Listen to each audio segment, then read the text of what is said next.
one of these guys who goes through life thinking everything's going to work out, thinking every idea is a good idea, thinking that I'm always going to win, and here's the worst part of this.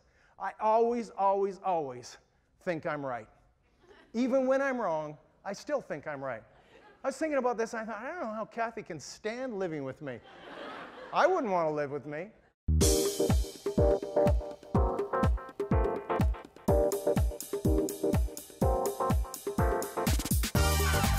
Welcome to Church of the Rock from Winnipeg.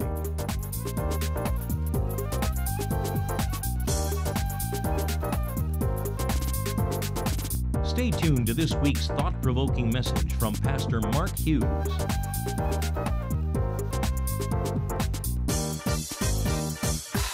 This morning I'm starting a brand new series entitled The Thrill of Victory and the Agony of Defeat.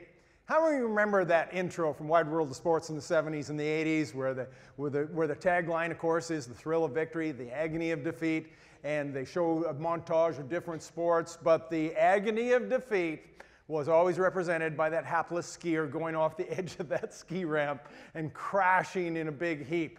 And what happened was this: they ran that intro for almost 20 years. And year after year, they would update it and they'd put new sports and different athletes for the thrill of victory, but they couldn't change that one picture of that skier crashing, and they ran it again and again and again because they couldn't think of anything better to represent the agony of defeat. And so week after week, for 20 years, we watched that skier crash. We know in most sports there's these white lines, and they're the areas that are marked off on the court, whether it's badminton or tennis or soccer or whatever. There's a line between in and out, and there's a thin white line between defeat and victory. If you look in a running race, if you look at this picture here of the running race, I mean, there's that white line. Whoever goes across that white line first determines whether you're the victor or whether you're the vanquished. And when we look at life, there is a thin line in life between defeat and victory. Let me tell you an amazing story about this that you all will know because it just happened at the 2012 London Olympics.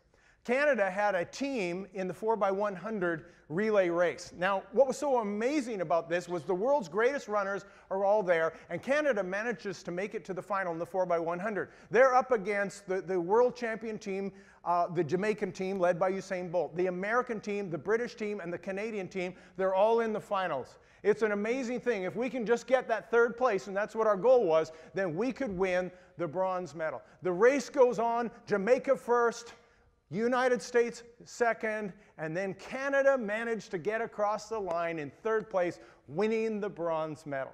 You will all remember, if you watched the Olympics last year, that moment of the thrill of victory. And there's our four young athletes with smiles on their face and elation in their hearts. And then something happened. In a moment's time, something turned. And if you look at this next picture, you can see they look up at the screen. They can see something's amiss, something's wrong. And what had ended up happening was the third runner had stepped on the thin white line before the handoff to the fourth runner, and the whole team was disqualified. And their victory had turned into a defeat, and their bronze medal had been taken from them. So the thrill of victory was all over their faces, and if you look at these next pictures, you see all of a sudden they've got the expression of the agony of defeat. Have you ever seen a grown man cry? This is what they look like. And they fell to the ground, and they were overwrought, and they were emotional about this moment. And I think many of us, how many remember that moment? How many watched this? And of course, it ran again and again, and it played out. And it was probably the single biggest disappointment, all because the man stepped just barely on the thin white line, the thin line between defeat and victory. But here's the part of the story that most of you do not know, unless you're a track and field fan and you watch these things, because in 2013 there was the World Championships in Moscow. Guess who ends up in the 4x100 final but Canada? Up against Britain and the United States and Jamaica once again. There is a rematch. And Canada goes in this race and runs their very best race and came in fourth. Once again, the agony of defeat. They were actually making their way to the dressing room, knowing that they had once again missed out on the bronze medal. But this time they looked up at the screen, and Great Britain had been disqualified, and they got the bronze medal, and they became our third place bronze medals champions. Now they have on their face the expression of the thrill of victory. And it doesn't matter where you look, whether it's sports or whether it's business or whether it's your own personal life, you will have defeats and you will have victories. But I think the most important thing is, how do we move from defeat to victory? And we're going to look at that, and we're going to discover how to do that from the book of Joshua, chapter 7. I'm going to start reading from verse 2, and it says this. Now Joshua sent men from Jericho to Ai, which is beside Beth-aven, on the east side of Bethel, and spoke to them, saying, Go up and spy out the country. So the men went up and spied out Ai. And they returned to Joshua and said to him, Do not let all the people go up, but let about 2,000 or 3,000 men go up and attack Ai. Do not weary all the people there, for the people of Ai are few. So about 3,000 men went up from there from the people, but they fled before the men of Ai. And the men of Ai struck down about 36 men, for they chased them from before the gate as far as Shebarim, and struck them down on the descent. Therefore the hearts of the people melted and became like water. Joshua tore his clothes, fell to the earth on his face before the ark of the Lord until evening, both he and the elders of Israel, and they put dust on their heads. What's this? This is the agony of defeat. Now, we love to tell the story of Jericho, don't we? The story of Jericho is what you hear in church. The story of Jericho is the story that preachers talk about, because that's the thrill of victory. We don't very often talk about the story of Ai, because that's a story of the agony of defeat. But here's what's important to know, that it is our defeats in life that actually set us up for our future victories. Yes, Joshua lost his very second battle. Absolutely true. But because he processed it and dealt with it properly, he went on and never lost another battle for the rest of his leadership. Here's what I don't want you to miss this morning, is that nobody goes through life undefeated.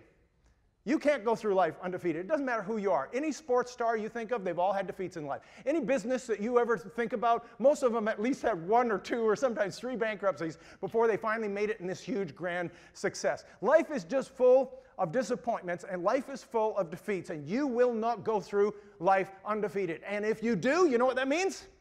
That means you're probably not trying. It means you're probably not doing anything. What do we learn from the story of Joshua at Ai? How do we turn defeat into victory? There's actually 3 words I'm going to give you this morning and talk about and go through these 3 words. They're military words, and this is what they are. They're retrenchment, they're realignment, and they're re-engagement. And if we look at the story here of Joshua after this defeat, we see these 3 things playing out. The first one is retrenchment. Retrenchment has a couple of meanings, but in the military term, what it means is this. It's a little bit different than retreating. Now, when a team or an army retreats, they just turn and run, and who knows where they've gone, if they finish the fight or whatever. That's not what retrenchment means. Retrenchment means to go back to that place of your base and strengthen your interior perimeter so that you can launch another attack. And so that's what it means in military terms. And so that's what Joshua did. He had nowhere else to go. They were in this for the long haul. They had to re-engage the enemy, but first they had to retrench. First they had to figure out what went wrong.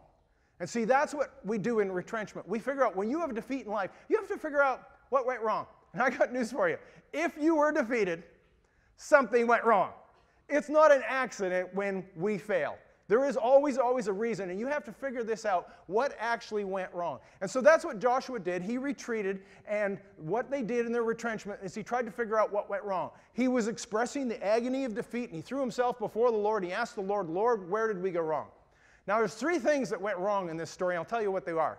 The first thing was this. They made a mistake, which I'll tell you about in a moment. The second thing was that Joshua took some bad advice, and the third thing is they exhibited overconfidence. And I need to go through these 3 things because they're very important to this retrenchment process. Now, the first one was this, was that they made a mistake. You say, well, what was the mistake they made? Well, if you go back in this story, you actually have to go back to the story of Jericho. Because when they went up against Jericho, what they did is God said, when you go into Jericho, you're going to find some accursed things, things made out of gold and things made out of silver. and precious metals and precious jewels, but those things have been dedicated to idols, so I do not want you to take these things. I want you to destroy these things. But there was a man in Joshua's camp named Achan, and Achan took of the accursed things, and he had them in his tent. He had them hidden. He hadn't told anybody about this. And so God says there is sin in the camp because Achan had taken of the accursed things. So now what he had to do was he had to deal with the sin in the camp, and so he had to deal with Achan, which he did with extreme prejudice. Some of you know the story, and that's a whole other sermon. But he had to deal with it. When you do something wrong, you have to deal with it, and you have to turn around. We have a term for that in spiritual terms. It's called repentance, right? It's when you realize, when you look inside yourself, and you think, you know what, there's sin in the camp means there's sin in my life. There's something I'm doing wrong. And when we fail in life, a lot of times it's because we got sin in the camp. And you know, I'm amazed at how many people go through life, bump through life, living like the devil, sinning day after day after day, and then they're surprised that God's not blessing them, and then they're surprised that they're not getting the victories, and they're falling into defeat. Why don't you look inside and see if there's sin in the camp? Because that's what this term of retrenchment is all about. It's about looking inside and deciding, where did I go wrong? What did I do wrong? Because you did make a mistake. You know how I know that? Because we all make mistakes. For all have sinned and fallen short of the glory of God. However, there was another thing that went wrong, and I'll tell you what that was. It was he took some bad advice. Remember what he did? He sent the spies up. The spies came back and said, hey, men of Ai are weak. There's few of them. Let's just send 2,000, 3,000. That's all you need. Was that true? Is that all they needed? Apparently not, because they got defeated. So he took bad advice. He said, well, what should he have done? What he should have done is he should have assessed the situation for himself, and what he did was he took the advice carte blanche. There's nothing wrong. In fact, you should get advice from other people. But what you shouldn't do is blindly follow it. And many times in life, what we do is we blindly follow advice. We ask people for their advice, whether it be our banker or whether it be whomever, and we ask people for their advice, and they tell us to do something, and we go, okay, that's what I'll do. And so we go off and we do it without assessing the situation ourselves. That's what Joshua did. It was good for him to ask for advice, but then he should have gone a little deeper. And he should have asked the harder questions. Are they really weak? Is 3,000 people enough people? Because apparently it wasn't. Which brings me to my next point, which is overconfidence. And we look at this army, and they were overconfident. They said, hey, the men of Ai are weak. Remember, they had just finished defeating Jericho, this fortified city, and they look at this city, and they go, this city's a joke. This city's a walk in the park. And so they were overconfident, and they sent 3,000 men, and they got beaten summarily that day because they were overconfident. And I think we all understand overconfidence. Overconfidence is one of those things that sinks more sports teams, it sinks more businesses, it sinks people in the stock market. Whenever you think you can do something without any problems, that's overconfidence. And oftentimes when you go in with that overconfidence, you are just setting yourself up for failure. I brought a picture of it. Here's a picture of overconfidence. There you go. I think every one of us in this room knows what I'm talking about. We've all had these moments where we have been overconfident and we have paid the price for it. And so here I am, I'm preparing this message. I'm thinking about overconfidence. I'm thinking about how that was their problem, was overconfidence. And I all of a sudden realized something. That's me. I'm Mr. Overconfident. And I realized that that is probably one of my greatest weaknesses, is that I'm just way too overconfident. I'm one of these guys who goes through life thinking everything's going to work out, thinking every idea is a good idea, thinking that I'm always going to win. And here's the worst part of this. I always, always, always think I'm right. Even when I'm wrong, I still think I'm right. I was thinking about this, and I thought, I don't know how Kathy can stand living with me. I wouldn't want to live with me. And I started thinking about this, and all these stories started flooding into my head. I'm just going to tell you just one simple story about it today. Happened a couple of weeks ago. I came down to the church. It was after hours. The church was locked up. And so I got in with my key, and I went to the keypad to set in my alarm code. And I realized I hadn't used my alarm code for months and months. And I thought for a moment, and all of a sudden it came to me, and I knew what my alarm code was, and I punched in my alarm code. And I watched as the alarm code was rejected. And I thought, well, that's weird, because I know that I'm punching in the right code. So this is what I did. I punched it in again. And so I slowly punched in the alarm code again, waiting for the acceptance. And again, it was rejected. I thought, how can this be? So you're going to love this. You know what I did? I punched it in again for the third time. Do you know what the definition of insanity is? It's doing the same thing over and over again the same way and expecting different results. And so I punched in the code the third time, exactly the same, and was surprised the third time that I was rejected. Now I'm hooped because I've got one more go at it and I get locked out of the box and the alarm's going to go off. And so I thought, I'm in a panic. I can't punch in that code again, even though it's the right code, because somebody has messed with the alarm. So I got on my cell phone from the foyer of the vestibule, my phone Pastor Dwayne, who takes care of these things. I said, Dwayne, I'm down at the church right now, and the stupid alarm is rejecting my code. Did you guys mess with the alarm? He says, no. I said, no, in the last few months, have you guys changed the alarm codes? He said, Mark, we haven't changed the alarm code. I said, you must have, because I'm standing here right now, and I've punched in the exact code 3 times, and I got rejected every time. He says, well, Mark, I hate to say this, but maybe you're punching in the wrong code. You know what I said? This is what came out of my mouth. I said, I'm 99% sure. I'm 99% sure that I punched in the right code. He said, well, whatever helps you sleep at night.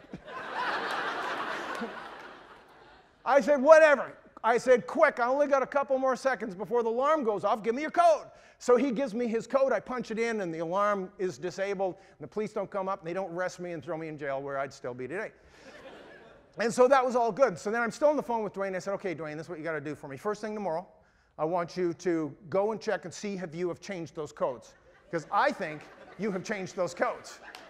And he says, I haven't changed the codes, but I will look into it because you're asking me to. I said, thank you. And then the second thing is this. Now, this isn't likely, but just in case, the 1% chance I've made a mistake and my code is not correct, email me my code so I can know. So the next morning, I check my emails. There's an email from Dwayne, and he says this. He says, we did not change the codes on the alarm, and here is your code. And I looked at that code, and I went, that's my code? Yeah, that's my code. I'd been punching in the wrong code. I was 99% sure, and yet I was way off base. And see, that's overconfidence. Overconfidence will get you every time. Let me tell you this story about this kindergarten teacher. It's the last day of kindergarten. Many of the kids are bringing her gifts, and she's got to know the kids very well and their parents very well. And the first little boy, little Johnny, comes and brings her this gift. Now, she knows that Johnny's mother, or father rather, is a florist. And so Johnny gives her the gift and says, do you want to try to guess what it is? And she says, is it flowers? He says, how did you know? She says, oh, just lucky guess. And the next little boy was little Billy. And little Billy says, do you want to guess what I got? And she says, is it chocolates? Because little Billy's father was a chocolatier. He said, how did you know? And she says, oh, just lucky guess. Now, the third little boy, little Jimmy, he comes up, and his father owns a liquor store. And so when he comes up, he gives her this box, and she looks at the box, and the box is dripping from the corner. And there's this drip, drip, drip. So she looks at little Jimmy and says, is it a bottle of wine? And she takes her finger and tastes it and says, is it a bottle of wine? And he says, no. And so she tastes it again on her tongue and says, is it a bottle of champagne? He says, no. And so she tastes it a third time. Says, you know what? I give up. What is it? He says, it's a puppy.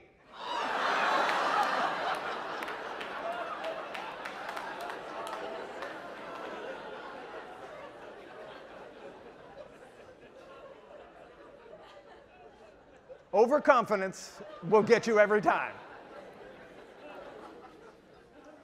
So the first thing we learn from the story of Joshua is retrenchment.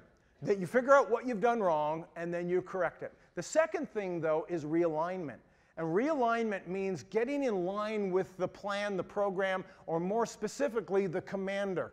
And in this case, what happened was, if you think about this story, Joshua never asked the Lord for any advice. He never inquired of the Lord. He had a very elaborate plan when they went up against Jericho, but being buoyed by that confidence of the last victory, he went up against Ai without inquiring of the Lord. And he went up, without being aligned with God's plan, he went up and he was defeated because he wasn't aligned with his Lord, and the Lord was the one in charge. And if you look in Scripture, it's kind of interesting, because almost every defeat that's ever suffered by the children of Israel is suffered when they got out of alignment with their God and when they did things their own way. You know what? Of all people, Joshua should have known this. Joshua should have known that he needed to be aligned with God, because do you remember the incident that happened on the road to Jericho? On the road to Jericho, he encountered a man with a drawn sword. And he said to this man, "Are you for us or for our adversary?"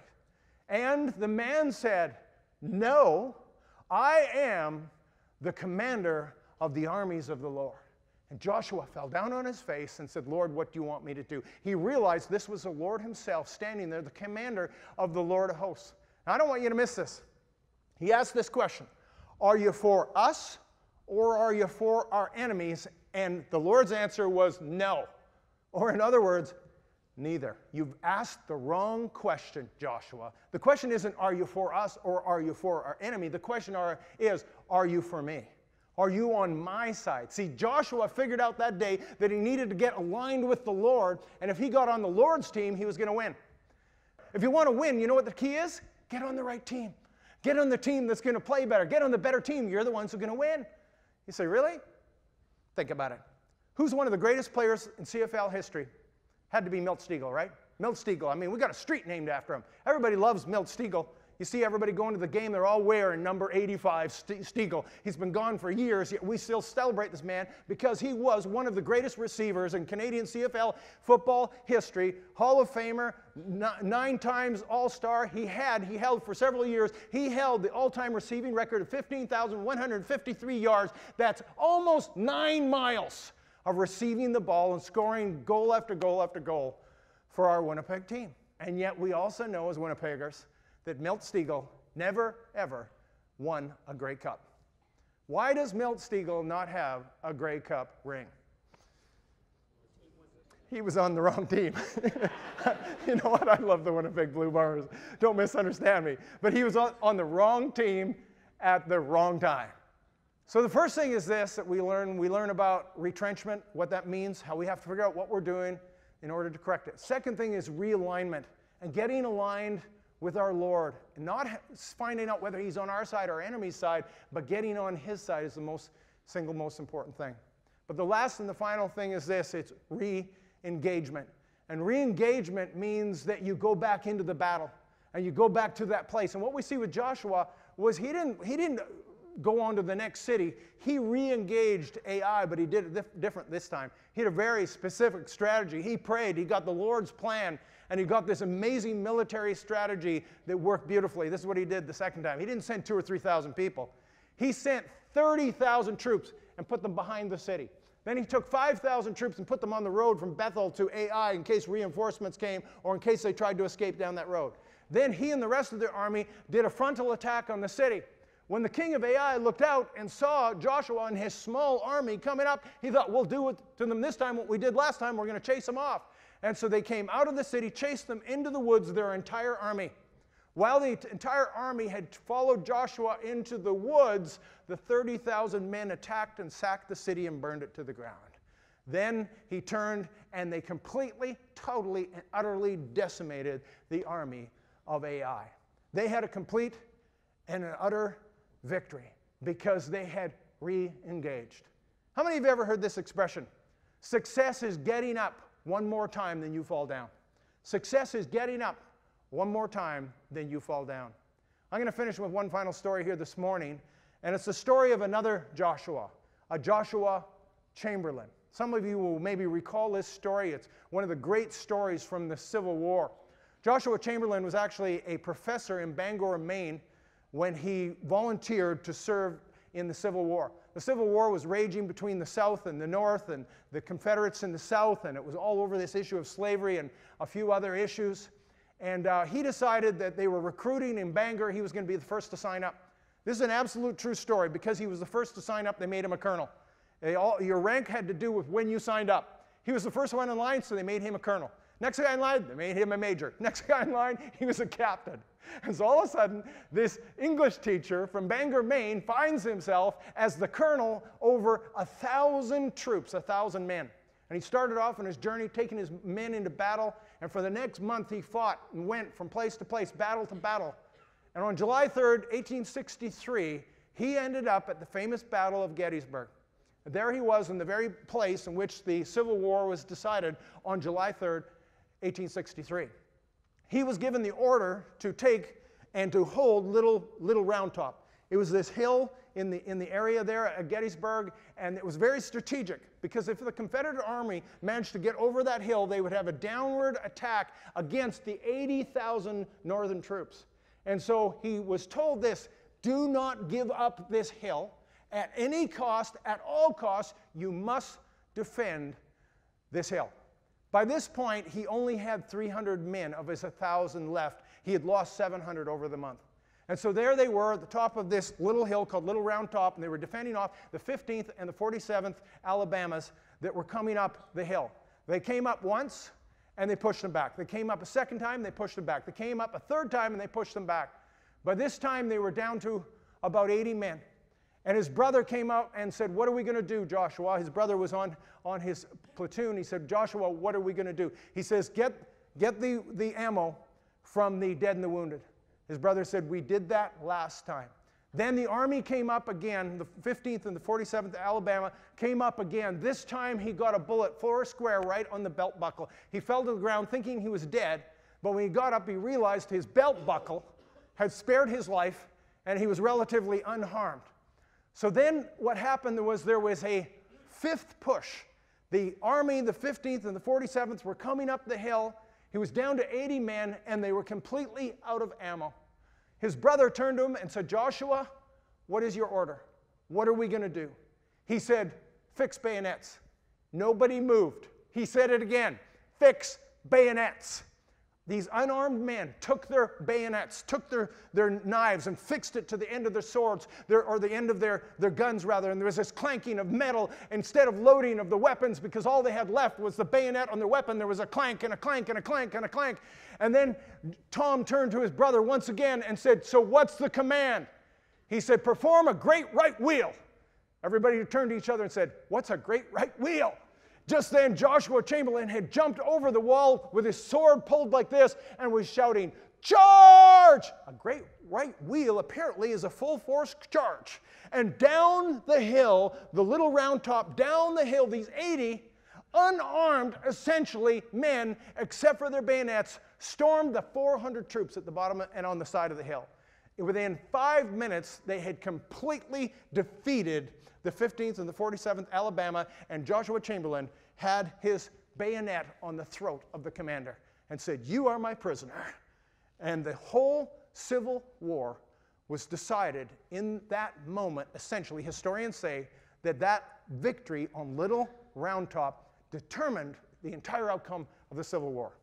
They say that had Joshua Chamberlain not held that little hill, then the Confederates would have won the Civil War. Slavery would not, at least not then, have been abolished. The United States wouldn't be the United States, but they'd be the divided states. And if you begin to extrapolate what that would mean for us today, that means they wouldn't have been there in the First World War. It means they wouldn't have been there in the Second World War. That means Hitler could have would have taken and conquered all of Europe. When you begin to look at what might have happened, but because there was a man who was spared by a single bullet to the belt buckle, and because he understood the concept that success is getting up one more time than you fall down, when he refused to die and refused to say no and took on the challenge and re-engaged the enemy, he got a victory that changed the history of the entire world.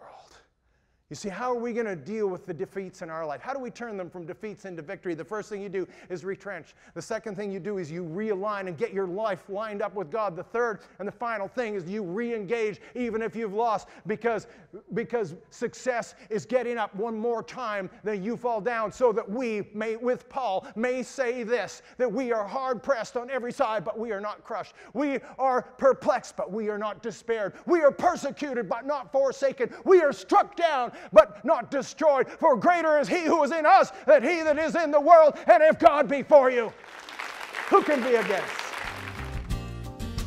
Church of the Rock has services every Sunday at 1397 Buffalo Place, and we invite you to join us when you're in the Winnipeg area.